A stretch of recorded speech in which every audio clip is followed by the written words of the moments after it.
Telugu మ్యాట్రిమోనీకి thanks చెప్పాలి. 26 ఏళ్ల క్రితం ఇదే తెలుగు మ్యాట్రిమోనీ ద్వారానే వేళమ్మకి పెళ్లి చేశాం. పెళ్ళంటేనే తెలుగు మ్యాట్రిమోనీనే. ఇరాన్ ఓడరేవులను దిగ్బంధిస్తున్నట్లుగా అమెరికా సైన్యం ప్రకటించడంతో ప్రపంచవ్యాప్తంగా కలకలం రేగుతోంది.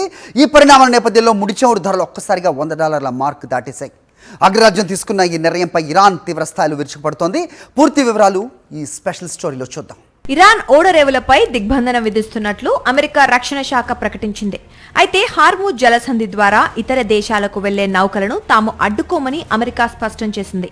అంతకుముందు అధ్యక్షుడు డొనాల్డ్ ట్రంప్ సోషల్ మీడియా వేదికగా ఘాటు వ్యాఖ్యలు చేశారు. హార్మూజ్ జలసంధిలోకి వెళ్లే ప్రతి నౌకను అమెరికా నౌకాదళం అడ్డుకుంటుందని ట్రంప్ హెచ్చరించారు. పాకిస్తాన్లో జరిగిన శాంతి చర్చలు విఫలం కావటమే ఇందుకు ప్రధాన కారణమని తెలుస్తోంది. ఇరాన్ తన అణు ఆశయాలను వీడటం లేదని, అందుకే చర్చలు ఫలించలేదని ట్రంప్ పేర్కొన్నారు. అటు ఇరాన్ కూడా వెనక్కి తగ్గటం లేదు. అమెరికా హెచ్చరికలను తీవ్రంగా పరిగణిస్తున్నట్లు ఇరాన్ తెలిపింది.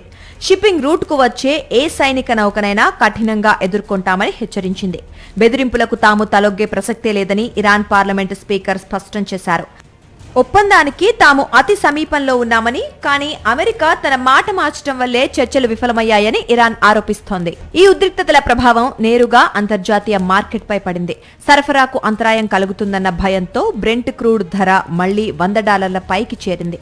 ఇది ప్రపంచ ఆర్థిక వ్యవస్థపై తీవ్ర ప్రభావం చూపే అవకాశం ఉందని విశ్లేషకులు భావిస్తున్నారు.